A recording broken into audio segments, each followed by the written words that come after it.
So ഇന്നത്തെ class നമ്മുടെ Indian സൊസൈറ്റിയിലെ unit 2 ആയിട്ടുള്ള അർബൻ വില്ലേജ് ആണ് നോക്കാൻ പോകുന്നത്. നമ്മൾ ബ്ലോക്ക് 2 യൂണിറ്റ് 2 ആയിട്ടുള്ള അർബൻ വില്ലേജ് എന്നുള്ള ഒരു ചാപ്റ്റർ ആണ് നോക്കാൻ പോകുന്നത്. സോ കഴിഞ്ഞ ക്ലാസ്സിൽ നമ്മൾ എന്താണ് വില്ലേജ് ഇന്ത്യ എന്ന് പറഞ്ഞിട്ടുണ്ടായിരുന്നു. സോ ഇന്ന് നമ്മൾ എന്താണ് നമ്മുടെ അർബൻ ഇന്ത്യ എന്നതാണ് പറയുന്നത്. സോ നമ്മുടെ ഇൻട്രൊഡക്ഷൻ ഉണ്ട്, നമുക്ക് നോക്കാം എന്താണ്. Urbanization is an important process of social change. അപ്പോൾ നമ്മുടെ സോഷ്യൽ ചേഞ്ചിന്, നമ്മുടെ സാമൂഹിക മാറ്റത്തിന്റെ ഒരു ഇമ്പോർട്ടൻറ്റ് പ്രോസസ്സാണ്, ഒരു ഇമ്പോർട്ടൻ്റ് ആയ ഒരു ഘടകമാണ് എന്ത്, അർബനൈസേഷൻ എന്ന് പറയുന്നത്. അർബനൈസേഷൻ എന്ന് പറഞ്ഞാൽ നഗരീകരണം എന്ന് പറയുന്നത്. സോ ഈ നഗരീകരണം അല്ലെങ്കിൽ അർബനൈസേഷൻ എന്ന് പറയുന്നത് it's an important process of social change. Social ചേഞ്ചിന്റെ ഒരു ഇമ്പോർട്ടൻറ്റ് പ്രോസസ്സാണ്. It refers to the growth of towns and cities and the transformation of rural society.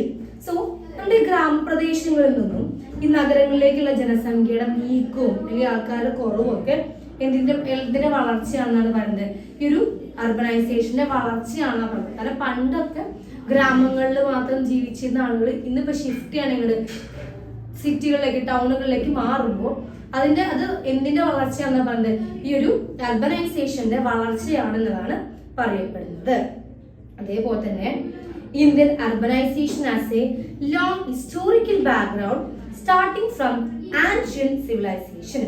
അപ്പൊ നമ്മുടെ ഈ ഒരു ഇന്ത്യൻ സിവിലൈസേഷൻ, ഇന്ത്യൻ അർബനൈസേഷന് പണ്ടത്തെ ആൻഷ്യൻ കാലം മുതൽക്കേ ഉള്ള ഒരു ആ സംഭവം മുതലേ ആരംഭിച്ചിട്ടുള്ള ഒരു വലിയൊരു ദീർഘകാല ചിത്രമാണ് നമ്മുടെ ഈ ഒരു അർബനൈസേഷൻ എന്ന് പറയുന്നത്. വെച്ചാൽ ഇന്നോ ഇന്നലെ തുടങ്ങിയ പ്രോസസ് അല്ല, ആൻഷ്യൻ പീരീഡ് മുതൽക്ക്, പണ്ട് മുതൽക്കേ, ആൻഷ്യൻ ആയിട്ടുള്ള പണ്ടത്തെ കാലം മുതൽക്കേ ഒരു ഹിസ്റ്റോറിക്കൽ ബാക്ക്ഗ്രൗണ്ട് ആയിട്ടുള്ള ഒരു സംഭവമാണ് എന്ത്, നമ്മുടെ ഇന്ത്യൻ അർബനൈസേഷൻ എന്നാണ് പറയപ്പെടുന്നത്. Urban centres influence economic, political, social and cultural life.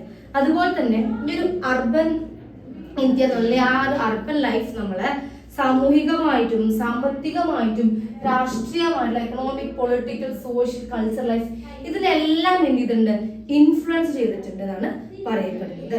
And also this unit of studies urbanization as a social process, its dimensions, historical growth and problems. അപ്പോൾ ഈ യൂണിറ്റിലൂടെ നമ്മൾ പഠിക്കുന്നത് നമ്മുടെ അർബനൈസേഷന്റെ ഒരു സോഷ്യൽ ആയിട്ടുള്ള ക്യാരക്ടർ എന്താ, അതുപോലെ തന്നെ ഹിസ്റ്റോറിക്കൽ ഗ്രോത്ത് എന്താ, അതിന്റെ പ്രോബ്ലംസ് എന്താ, അത്തരം കാര്യങ്ങളൊക്കെയാണ് ഈ ഒരു ചാപ്റ്ററിലൂടെ, ഈ ഒരു യൂണിറ്റിലൂടെ നമുക്ക് പറഞ്ഞു തരുന്നത്.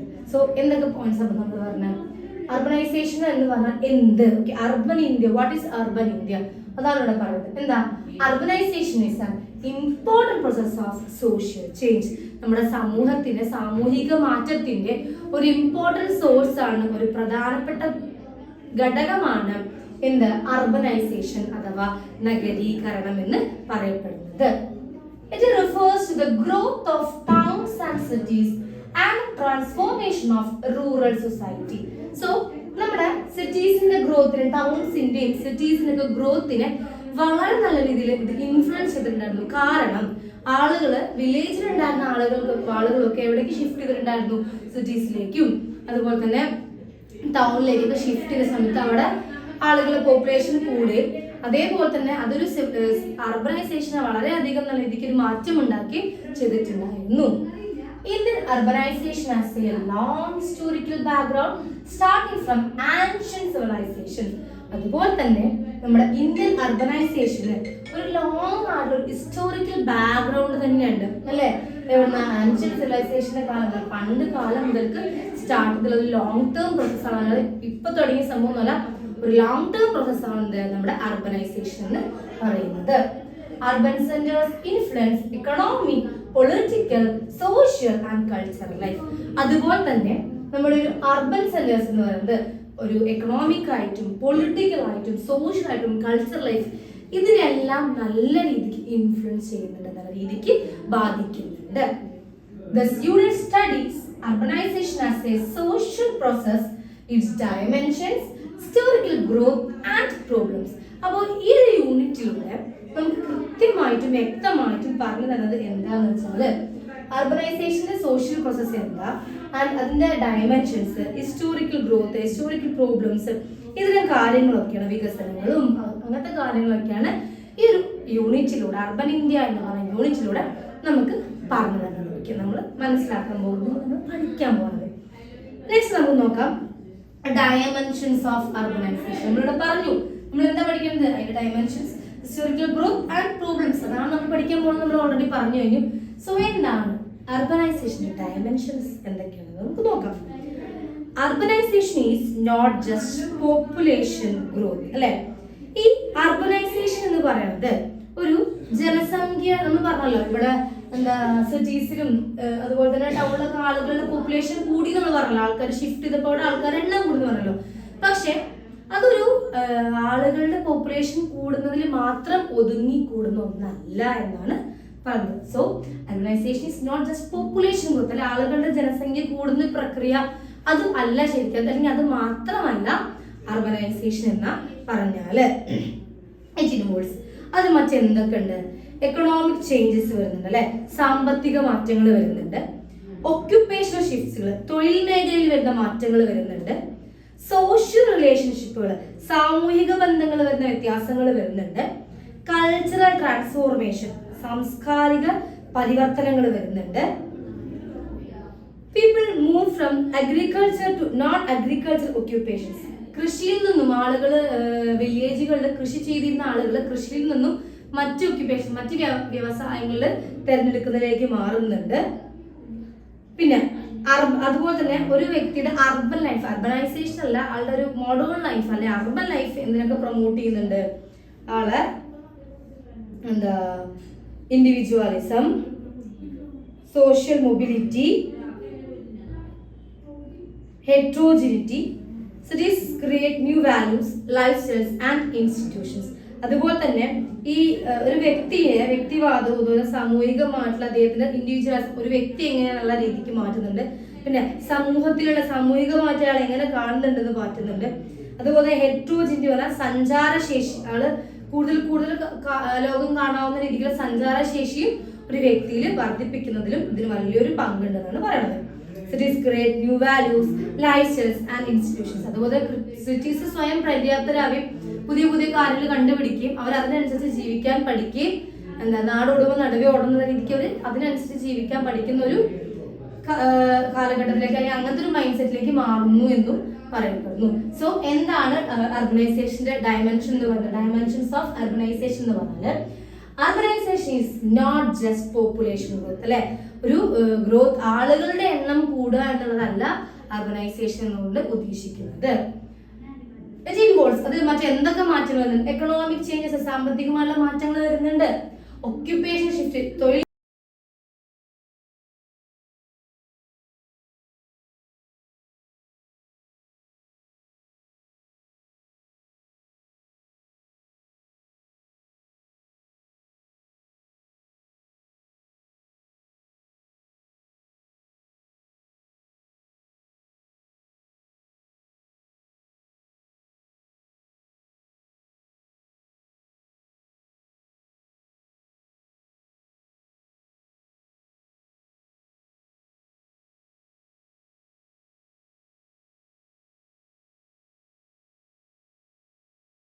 സോ ഇത് നമ്മൾ നോക്കാൻ പോകുന്നത് urbanization as a social process.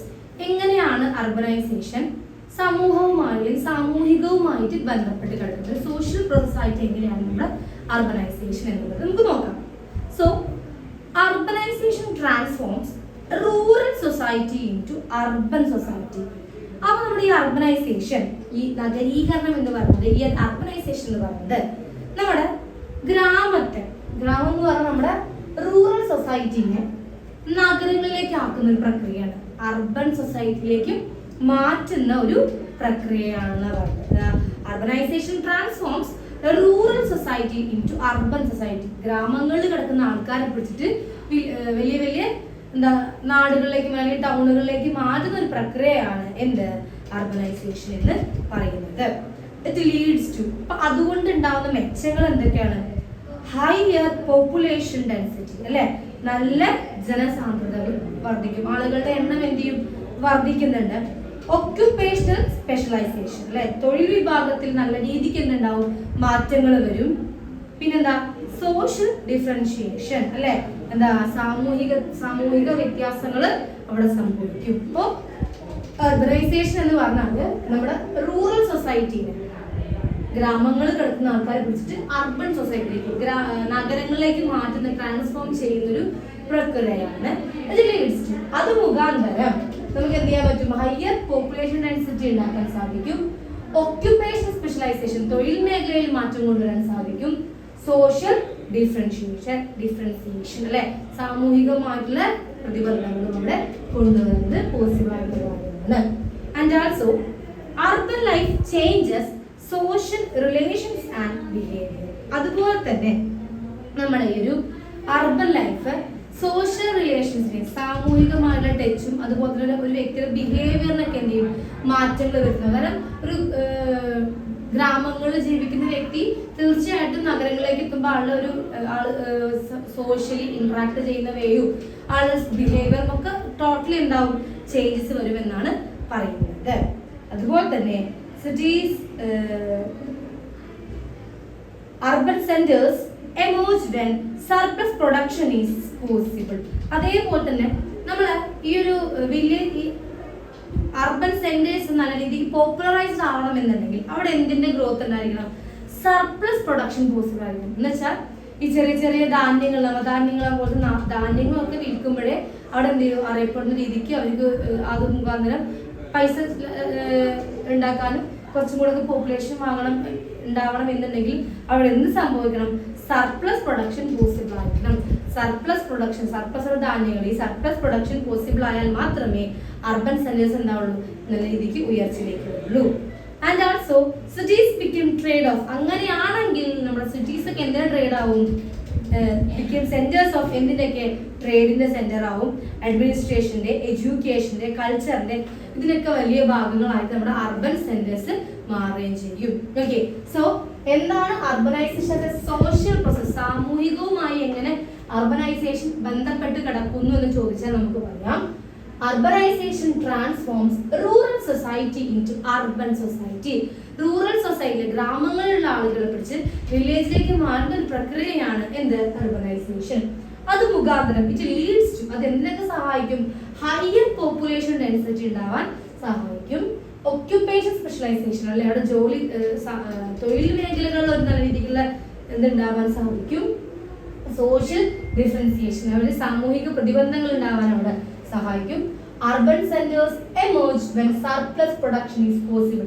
അതുപോലെ തന്നെ സർപ്ലസ് പ്രൊഡക്ഷൻ നല്ല രീതിക്ക് പോസിബിൾ ആയാൽ മാത്രമേ അവിടെ അർബൻ സെന്റേഴ്സ് അവിടെ മുൻതൂക്കം ഉണ്ടാവുള്ളൂ. സിറ്റീസ് ബിക്കം സെന്റേഴ്സ് ഓഫ്, അത് മുഖാന്തരം നമ്മുടെ സിറ്റീസ് ഒക്കെ ട്രേഡിന്റെയും അഡ്മിനിസ്ട്രേഷന്റെയും എഡ്യൂക്കേഷന്റെയും കൾച്ചറിന്റെ ഒക്കെ സെന്റേഴ്സ് ആയി മാറും. And also urban life changes social relations and behaviour. അതുപോലെ തന്നെ നമ്മുടെ ഈ അർബൻ ലൈഫ് സോഷ്യൽ റിലേഷൻസിനെയും ബിഹേവിയറിനെയും നല്ല രീതിക്ക് എന്ത് ചെയ്യുന്നുണ്ട്, ചേഞ്ച് ചെയ്യുന്നുണ്ട്. ഓക്കെ ആണെന്ന് വിശ്വസിക്കുന്നു. നെക്സ്റ്റ് എന്താ, അർബൻ വേ ഓഫ് ലൈഫ്. അത് ലൂയിസ് വർത്തിന്റെ ഇതിലുള്ളതാണ്, അദ്ദേഹത്തിന്റെ മൈൻഡിലാണ്, അല്ലെങ്കിൽ അദ്ദേഹത്തിന് തോന്നിയ രീതിക്കുള്ള നമ്മുടെ അർബൻ വേ ഓഫ് ലൈഫ് എങ്ങനെയാണെന്നുള്ളത് പറഞ്ഞത്. സോ ലൂയിസ് വർത്ത് ആണ് ഡിഫൈൻ ചെയ്തിട്ടുള്ളത്. Louis Wirth defined urban life. എങ്ങനെയാണ് അദ്ദേഹം പറയുന്നത്, ലാർജ് പോപ്പുലേഷൻ അല്ലെ, നല്ല പോപ്പുലേഷൻ ഉള്ള ഒരു സിറ്റി ആണ് അല്ലെങ്കിൽ ടൗൺ ആണെന്ന് പറയുന്നുണ്ട്, ലൈഫാണ് അവർ ഫോളോ ചെയ്യുന്നത് പറയുന്നുണ്ട്. ഹൈ ഡെൻസിറ്റി, ഉയർന്ന ജനസാന്ദ്രത കൂടിയതാണെന്ന് പറയുന്നുണ്ട്. സോഷ്യൽ ഹെറ്ററോജനിറ്റി അല്ലെ, സാമൂഹിക വൈവിധ്യമുള്ള ഒന്നാണെന്ന് പറയുന്നുണ്ട്. അപ്പൊ എന്തൊക്കെയാ പറഞ്ഞത്, ലൂയിസ് വർത്ത് ഡിഫൈൻ ചെയ്തത് അർബൻ ലൈഫിനെ ലാർജ് പോപ്പുലേഷൻ ഉള്ള, ഹൈ ഡെൻസിറ്റി ഉള്ള, സോഷ്യൽ ഹെറ്ററോജനിറ്റി ഉള്ള ഒരു ലൈഫാണ്, വേ ഓഫ് ലൈഫാണ് അർബൻ ലൈഫ് ഫോളോ ചെയ്തത്, അർബനൈസേഷൻ ഫോളോ ചെയ്യുന്നത് എന്ന് പറയുന്നുണ്ട്. ആൻഡ് അർബൻ റിലേഷൻഷിപ്സ് ആണ് അല്ലെ, അർബൻ റിലേഷൻഷിപ്സിനെ എങ്ങനെയൊക്കെയാണ്, നഗരബന്ധങ്ങള് ഒരിക്കലും എന്തല്ല, ഔപചാരിക ഫോർമൽ അല്ല, സെക്കൻഡറി ആണ്, ഇംപേഴ്സണലുമാണ്. അത് ഫോർമൽ ആണ്, ഇൻഫോർമൽ അല്ല, സെക്കൻഡറി ആണ്, പ്രൈമറി അല്ല, പേഴ്സണൽ അല്ല, ഇംപേഴ്സണൽ ആണ്. Okay, urban life weakens traditional bonds. അതുപോലെ തന്നെ നമ്മുടെ ഈ പരമ്പരാഗതമായിട്ടുള്ള ബന്ധങ്ങളൊക്കെ അർബൻ ലൈഫ് എന്ത് ചെയ്യുന്നുണ്ട്, വീക്കൻ ചെയ്യുന്നുണ്ട് എന്നുള്ളതാണ് പറയപ്പെടുന്നത്. അതുപോലെ തന്നെ people depend more on institutions than kinship. Kinship എന്ന് പറഞ്ഞാൽ നമ്മൾ കുടുംബ ബന്ധങ്ങളെക്കാൾ കൂടുതൽ ആളുകൾ ഇൻസ്റ്റിറ്റ്യൂഷൻസിനെയാണ് സഹായത്തിന് തേടിക്കൊണ്ടിരിക്കുന്നത്. So it is influence attitudes, values and behavior. അതുപോലെ തന്നെ എന്താ കുടുംബങ്ങൾ തമ്മിലുള്ള വാല്യൂസ്, തമ്മിലുള്ള ബിഹേവിയർ, ഇത്തരം കാര്യങ്ങളൊക്കെ ആളുകൾക്കിടയിൽ എന്ത് ചെയ്യാണ്, കുറഞ്ഞു വന്നുകൊണ്ടിരിക്കുകയാണ്. സോ നമ്മുടെ ലൂയിസ് വർത്തിന്റെ അർബൻ വേ ഓഫ് ലൈഫ് എങ്ങനെയാണെന്ന് ചോദിച്ചാൽ നമുക്ക് പറയാൻ പറ്റും. Louis Wirth defined urban life by, എങ്ങനെയാണ് അദ്ദേഹം ഡിഫൈൻ ചെയ്തിട്ടുള്ളത്, ലാർജ് പോപ്പുലേഷനുള്ള ഹൈ ഡെൻസിറ്റി ആയിട്ടുള്ള സോഷ്യൽ ഹെട്രോജീനിറ്റി ഉള്ള ഒരു സ്പേസ് ആണ് അർബൻ ലൈഫ് എന്ന് പറയുന്നത്.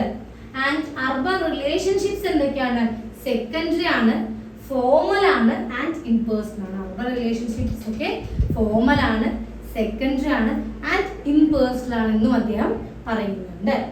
അതുപോലെ തന്നെ urban life weakens traditional bonds, പരമ്പരാഗതമായിട്ടുള്ള ആ ഒരു ബോൺഡ്സിനൊക്കെ അർബൻ ലൈഫ് എന്ത് ചെയ്യുന്നുണ്ട്, വീക്കൻ ചെയ്യുന്നുണ്ട്. People depend more on institutions than kinship, അല്ലെ, കുടുംബ ബന്ധങ്ങളിലേറെ ആളുകൾ എന്തിനാണ് ഇമ്പോർട്ടൻസ് കൊടുക്കുന്നത്, ഇൻസ്റ്റിറ്റ്യൂഷൻസിനാണ് ഇമ്പോർട്ടൻസ് കൊടുക്കുന്നതെന്നും പറയുന്നുണ്ട്. Cities influence attitudes, values and behaviour.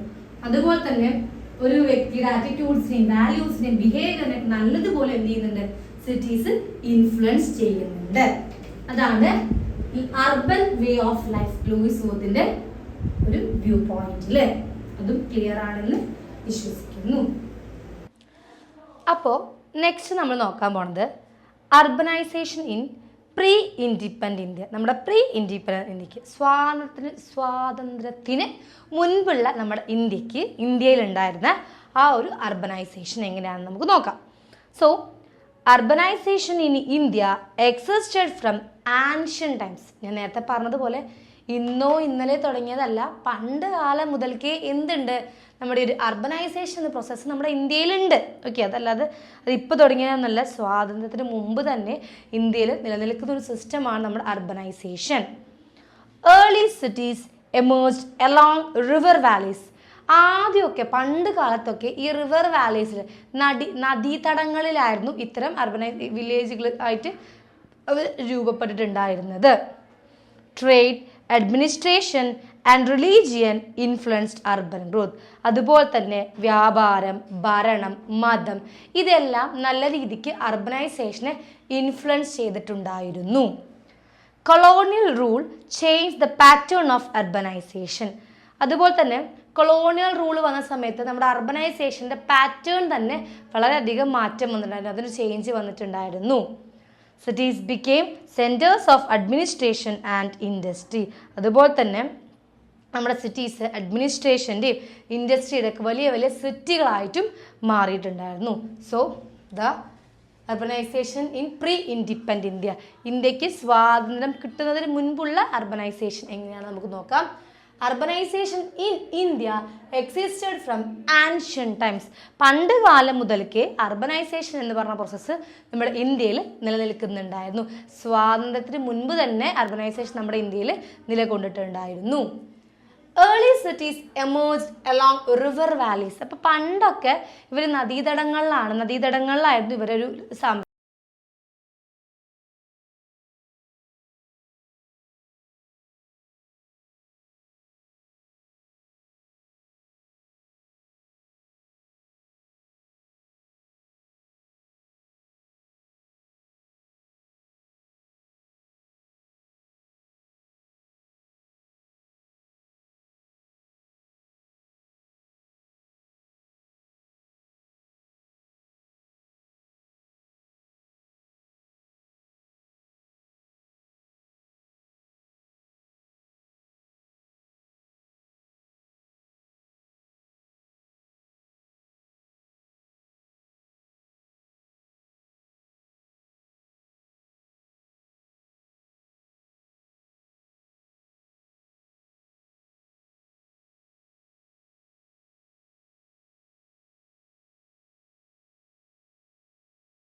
Administrative towns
ആയിട്ടുണ്ടായിരുന്നു ആ സമയത്തൊക്കെ.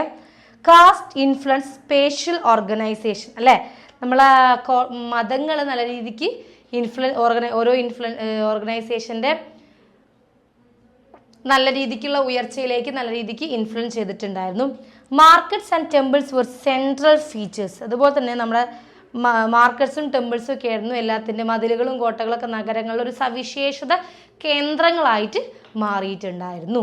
സോ അതാണ് നമ്മുടെ urbanization ancient and medieval India. ആ സമയത്ത് നമ്മുടെ സിറ്റീസ് നല്ല രീതിക്ക് ഡെവലപ്ഡ് ആയിരുന്നു എന്നാണ് പറയുന്നത്. ഒരു പുരാതന മധ്യകാല ഇന്ത്യയുടെ സെൻറ്ററിൽ ഇന്ത്യക്ക് ഒരുപാട് ചേഞ്ചസ് അർബനൈസേഷൻ ഒരുപാട് ഡെവലപ്മെന്റ്സ് ഉണ്ടായിരുന്നു സിറ്റീസിന്. എങ്ങനെയാണ്? പൊളിറ്റിക്കൽ പവർ മുഖാന്തരം, ട്രേഡ് റൂട്ട്സ് ഉണ്ടായിരുന്നു, റിലീജിയസ് സെന്റേഴ്സ് ഉണ്ടായിരുന്നു, ഫോർട്ടിഫൈഡ് സിറ്റീസ് വർ കോമൺ ആയിരുന്നു, caste influence spatial organization caste നല്ല രീതിക്ക് ഇൻഫ്ലുവൻസ് ചെയ്തിട്ടുണ്ടായിരുന്നു. Markets and temples were central features അല്ലെ, മാർക്കറ്റ്സും ടെമ്പിൾസും ഒക്കെ ആളുകളെ കേന്ദ്രീകരിക്കുന്ന തരത്തിൽ, ആളുകളെ ആകർഷിക്കുന്ന തരത്തിലുള്ള ഒരു കേന്ദ്രമായി മാറിയിട്ടുണ്ടായിരുന്നു. ഓക്കെ, നെക്സ്റ്റ് എന്താ? Urbanisation under colonial rule. Colonial റൂളിന് താഴെയുള്ള കോളനിയൽ വൽക്കരണത്തിനൊക്കെ അടിയിലുള്ള ആ ഒരു അർബനൈസേഷൻ എന്താണെന്ന് നോക്കാം. So British rule introduce new cities. British ഭരണകാലത്താണ് പുതിയ സിറ്റീസ് ഒക്കെ എന്ത് ചെയ്യുന്നത്? ഇൻട്രൊഡ്യൂസ് ചെയ്യപ്പെടുന്നത്. പുതിയ സിറ്റീസ് ഒക്കെ ഉണ്ടാവുന്നത് ബ്രിട്ടീഷ് ഭരണകാലത്തായിരുന്നു. Urban centres became administrative headquarters, port cities അല്ലേ. അപ്പോൾ ആ സമയത്ത് നമ്മുടെ അർബൻ സെൻറ്റേഴ്സ് ഒക്കെ ബ്രിട്ടീഷുകാരെ വരവിൻ്റെ സമയത്തൊക്കെ അർബൻ സിറ്റീസ് ഒക്കെ അഡ്മിനിസ്ട്രേറ്റീവ് ഹെഡ് ക്വാർട്ടേഴ്സ് ആയി മാറിയിട്ടുണ്ടായിരുന്നു. അത് അല്ലെങ്കിൽ നഗരങ്ങൾ ഒരു ഭരണ കേന്ദ്രമായിട്ട് മാറിയിട്ടുണ്ടായിരുന്നു. പോർട്ട് സിറ്റീസ് ഒക്കെ അവർക്ക് കയറ്റി ഇറക്കുമതിക്കുള്ള ഒരു സിറ്റീസ് ഒക്കെ ആയിട്ട് നമ്മുടെ ഇന്ത്യ മാറിയിട്ടുണ്ടായിരുന്നു. ഓൾസോ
ബാധിച്ചിട്ടുണ്ടായിരുന്നു.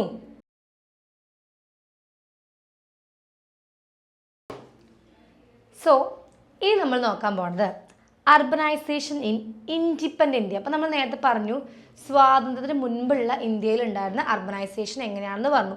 അപ്പോൾ ഇനി നമ്മൾ പറയാൻ പോകുന്നത് സ്വാതന്ത്ര്യത്തിന് ശേഷമുള്ള നമ്മുടെ ഇന്ത്യയിലെ അർബനൈസേഷൻ എങ്ങനെയാണെന്നുള്ളതാണ്. Okay, so post independence urbanisation increased rapidly.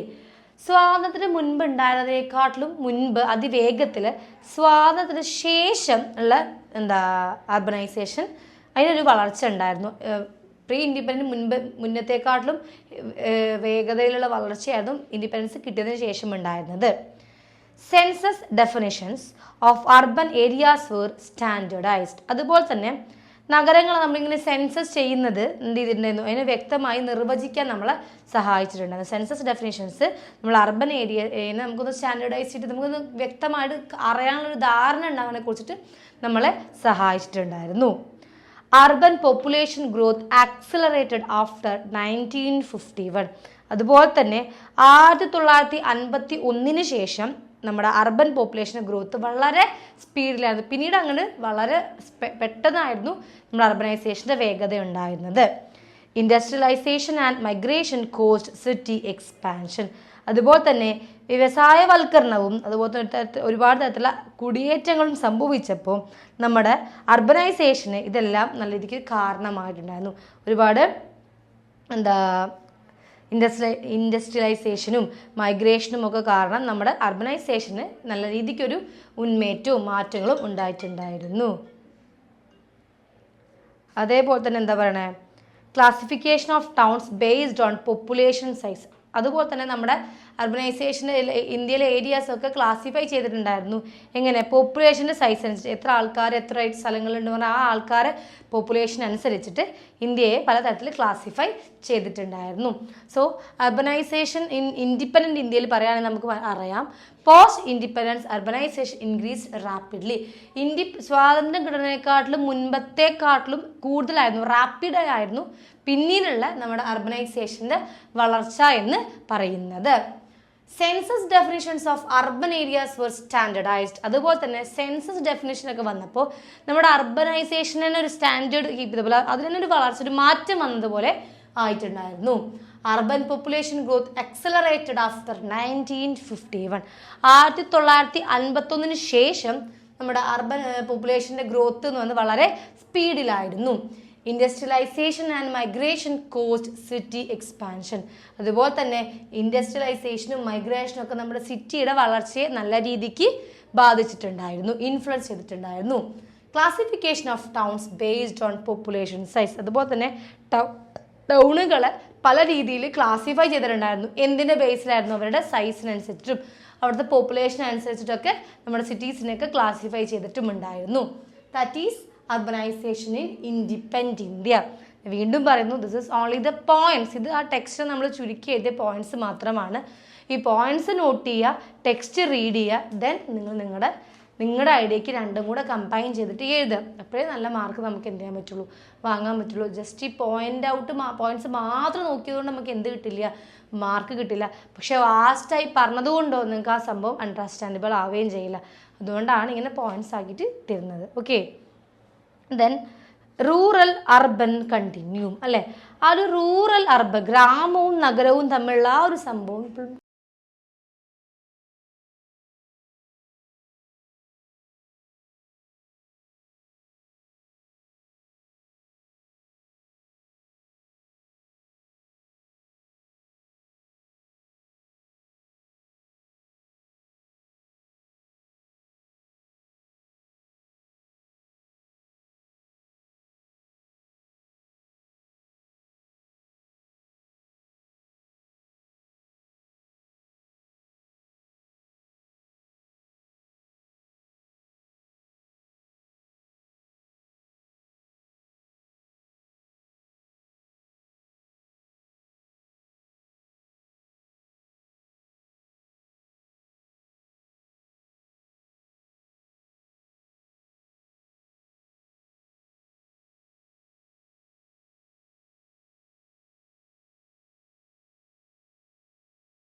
Next എന്താ, issues of urbanisation in India. എന്ത് നല്ലതുണ്ടെങ്കിലും അവിടെ എന്തെങ്കിലുമൊക്കെ പ്രശ്നങ്ങൾ ഉണ്ടാവാതിരിക്കൂല അല്ലേ. അപ്പം അത്തരത്തിൽ നമ്മുടെ അർബനൈസേഷനും ചെറിയ ചെറിയ പ്രോബ്ലംസും ചെറിയ ചെറിയ ഇഷ്യൂസും ചെറിയ ചെറിയ പ്രശ്നങ്ങളൊക്കെ ഉണ്ടായിരുന്നു. അതെന്തൊക്കെയാണെന്ന് നോക്കാം. So issues of urbanisation in India, അതിലടങ്ങുന്ന മേജർ പ്രോബ്ലംസ് എന്തൊക്കെയാണ്? ഓവർ ക്രൗഡിങ്, അമിത ജനസാന്ദ്രതയായിരുന്നു അല്ലേ. എന്താ ചെയ്യുക, അമിത ജനസാന്ദ്രതയായിരുന്നു. അതാണ് ഫസ്റ്റത്തെ ഒരു പ്രോബ്ലം എന്ന് പറയുന്നത്. നെക്സ്റ്റ് ഹൗസിംഗ് ഷോർട്ടേജ്, വാസസ്ഥല ക്ഷാമം എന്ന് വെച്ചാൽ ഉള്ള ആൾക്കാരെല്ലാവരും ഇങ്ങനെ അർബൻ വില്ലേജുകളിലേക്ക് വന്നു കഴിഞ്ഞാൽ പിന്നെ അവർക്ക് താമസിക്കാൻ എന്തില്ല, സ്ഥലമില്ലാതെ വരുന്നൊരവസ്ഥ. സ്ലംസ്, കുടിവാസ കോളനികൾ ഉണ്ടായിരുന്നു. അൺഎംപ്ലോയ്മെൻറ്റ്, തൊഴിലില്ലാത്ത ഒരുപാട് ആൾക്കാരുണ്ടായിരുന്നു. പൊല്യൂഷൻ, എന്താ നല്ല തരത്തിൽ മലിനീകരണങ്ങൾ ഉണ്ടായിരുന്നു. ഇനഡക്വേറ്റ് ഇൻഫ്രാസ്ട്രക്ചർ അല്ലെ, ഒരു അടിസ്ഥാന സൗകര്യങ്ങളുടെ കുറവുണ്ടായിരുന്നു. ട്രാഫിക് കൺജങ്ഷൻ, എന്താ ഗതാഗത കുരുക്കുകൾ അനുഭവപ്പെട്ടിട്ടുണ്ടായിരുന്നു. സോഷ്യൽ ഇനിക്വാലിറ്റി, സാമൂഹിക അസമത്വവും നേരിടേണ്ടി വന്നിട്ടുണ്ടായിരുന്നു.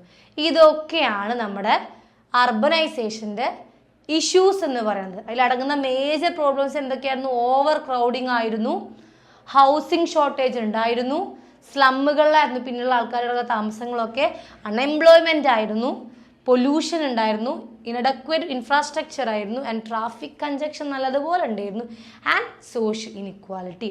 These are the issues faced by urbanisation. Okay, ഇനി നമുക്കിപ്പോൾ നമ്മൾ എന്താണ് നമ്മുടെ അർബൻ വില്ലേജ് എന്ന് പറഞ്ഞു. അപ്പോൾ നമ്മുടെ അർബൻ വില്ലേജിൽ ഒരുപാട് തരത്തിലുള്ള എന്താ വില്ലേജുകൾ എന്ന് പറയുന്നത് നമ്മുടെ. സോ നമ്മൾ എന്താണ് നമ്മുടെ അർബനൈസേഷൻ, ഇന്ത്യയിലെ അർബനൈസേഷൻ എന്താണ്, കൊളോണിയൽ റൂളിൻ്റെ കീഴിലുള്ള അർബനൈസേഷൻ എന്താണ്, അതുപോലെ തന്നെ ആൻഷ്യൻ ആൻഡ് മിഡീവൽ ഇന്ത്യയുടെ സമയത്തുള്ള അർബനൈസേഷൻ എന്താണ്, അർബനൈസേഷൻ തന്നെ ക്ലാസിഫിക്കേഷൻ ഓഫ് ട്രഡീഷണൽ ടൗൺസ് നമ്മൾ പഠിച്ചു. പിന്നെ ഇൻഡിപെൻഡൻറ്റ് ഇന്ത്യക്ക് മുൻപുള്ള പ്രീ ഇൻഡിപെൻഡൻറ്റ് ഇന്ത്യക്ക് മുൻപും ഇൻഡിപെൻഡൻറ്റ് ഇന്ത്യക്ക് മുന്നേയുള്ള അർബനൈസേഷൻ എന്താ നമ്മൾ പഠിച്ചു. അതേപോലെ തന്നെ നമ്മുടെ ലൂയിസ് വോർത്തിൻ്റെ ഒരു വ്യൂ പോയിന്റിലുള്ള വേ ഓഫ് ലൈഫ് എന്താ നമ്മൾ പഠിച്ചു. സോഷ്യൽ പ്രോസസ്സ് പഠിച്ചു. പിന്നെ ഡയമെൻഷൻസ് ഓഫ് അർബനൈസേഷൻ പഠിച്ചു. പിന്നെ നമ്മൾ ഇൻട്രൊഡക്ഷനിൽ പറഞ്ഞ പോലെ തന്നെ നമ്മൾ എന്തൊക്കെയാണ് ഇതിൽ പഠിക്കുക എന്ന് പറഞ്ഞപ്പോൾ നമ്മൾ പറഞ്ഞിട്ടുണ്ടായിരുന്നു. Dimension, historical growth and problems ആണ് നമ്മൾ നോക്കുന്നതെന്ന് പറഞ്ഞു. ആ ഡയമെൻഷനും ഹിസ്റ്റോറിക്കൽ ഗ്രോത്തും ആൻഡ് ഇഷ്യൂസും പ്രോബ്ലംസും നമ്മൾ നോക്കി. ഇതാണ് അർബനൈസേഷൻ ഇൻ ഇന്ത്യ എന്ന് പറഞ്ഞുള്ള ആ യൂണിറ്റ് 5 വരുന്നത്. ഓക്കെ, ഇനി നമ്മൾ ഇപ്പം നിങ്ങൾക്ക് പറഞ്ഞ പോയിന്റ്സ് എല്ലാം ക്ലിയർ ആണ് എന്നുള്ളത് ഞാൻ വിശ്വസിക്കുകയാണ്. ആൻഡ് ഇനി നമുക്ക് ലാസ്റ്റ് സമ്മപ്പ് ചെയ്ത് പറയുമ്പോഴുള്ള പോയിന്റ്സ് ഏതൊക്കെയാണെന്ന് നോക്കാം.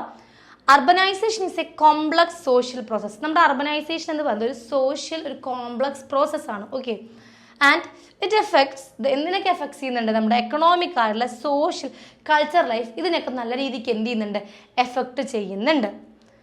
Indian urbanisation has historical continuity. അതുപോലെ തന്നെ നമ്മുടെ ഇന്ത്യൻ അർബനൈസേഷൻ എന്ന് പറയുന്നത് ഇന്നോ ഇന്നലെ തുടങ്ങിയ ഒരു പ്രോസസ്സല്ല. അത് ആൻഷ്യൻ കാലം മുതലേ, പുരാതന കാലം മുതലേ തുടങ്ങിയിട്ടുള്ളൊരു വലിയൊരു പ്രോസസ്സാണ് നമ്മുടെ ഈ അർബനൈസേഷൻ എന്ന് പറയുന്നത്. Rural urban interaction significant. ഇപ്പോൾ ഒരു അർബനൈസേഷൻ വന്നു അല്ലെങ്കിൽ പുതിയ അർബൻ വില്ലേജ് ഉണ്ടെങ്കിൽ പോലും അവിടെ ഒരിക്കലും എന്തല്ല, റൂറൽ വില്ലേജ് പിന്നോക്കമല്ല. റൂറൽ അർബൻ വില്ലേജ് തമ്മിൽ നല്ലൊരു ഇൻട്രാക്ഷൻ ഇപ്പോഴും നടക്കുന്നുണ്ട്. അവർ തമ്മിൽ സെപ്പറേറ്റഡ് ആയിട്ടില്ല.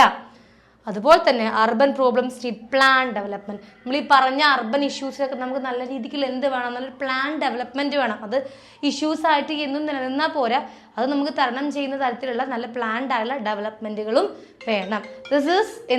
ഇതാണ് അർബൻ ഇന്ത്യ എന്ന് പറയുന്നത്. സോ അതിൽ പറയുന്ന നിങ്ങളുടെ ടെക്സ്റ്റിൽ പറയുന്ന ഒരുവിധം എല്ലാ പോയിന്റ്സിലൂടെ നമ്മൾ എന്ത് ചെയ്തിട്ടുണ്ട്? കടന്നു പോയിട്ടുണ്ട്. ഒരു മേജർ ഇമ്പോർട്ടൻ്റ് ആയിട്ട് നമ്മൾ ഓർത്തിരിക്കുന്ന പോയിന്റ്സ് ഒക്കെ പറഞ്ഞിട്ടുണ്ട്. പിന്നെ വേണ്ട ചപ്രാച്ചികളായിട്ട് നമുക്ക് നോക്കാണ്ടാത്ത കാര്യങ്ങളൊന്നും ഞാൻ പറഞ്ഞിട്ടില്ല. സോ നിങ്ങൾ എന്ത് ചെയ്യുക? ടെക്സ്റ്റ് നല്ലതുപോലെ വായിക്കുക. ആൻഡ് അഗെയിൻ ഈ പോയിന്റ്സ് ഒക്കെ ടെക്സ്റ്റ് ഇത് ആദ്യം ക്ലാസ് കേൾക്കുക, ഈ പോയിന്റ്സ് നോട്ട് ചെയ്ത് വെക്കുക, ദെൻ ടെക്സ്റ്റ് വായിക്കുക, ടെക്സ്റ്റിൽ ഈ പോയിന്റ്സ് ഒക്കെ നോട്ട് ചെയ്ത് വെക്കുക, അഗെയിൻ ഒന്നും കൂടെ ടെക്സ്റ്റ് വായിച്ചിട്ട് അതിൻ്റെ ബേസിൽ എന്ത് ചെയ്യുക? നിങ്ങൾ എക്സാമിന് എഴുതുക. ഓക്കെ, നിങ്ങൾ ടെക്സ്റ്റും ഈ പോയിന്റ്സും പറഞ്ഞതും കൂടെ വെച്ചിട്ട് രണ്ടും കൂടെ മിക്സ് ചെയ്തിട്ട് നിങ്ങൾ എന്ത് ചെയ്യുക? നിങ്ങളതായ രീതിക്ക് എഴുതുക. സോ ഹോപ്പ് നിങ്ങൾക്ക് ഈ ഒരു ചാപ്റ്റർ അർബൻ ഇന്ത്യ എന്ന് പറഞ്ഞ ചാപ്റ്റർ ഓക്കെയാണ്. ക്ലിയർ ചെയ്യേണ്ടതായ ഭാഗങ്ങളൊന്നുമില്ല, ഡൗട്ടൊന്നുമില്ല എന്ന് വിശ്വസിക്കുന്നു. ആൻഡ് അഗെയിൻ എന്തെങ്കിലും സംശയങ്ങളുണ്ടെങ്കിൽ നിങ്ങൾക്ക് ചോദിക്കും. ഓക്കെ.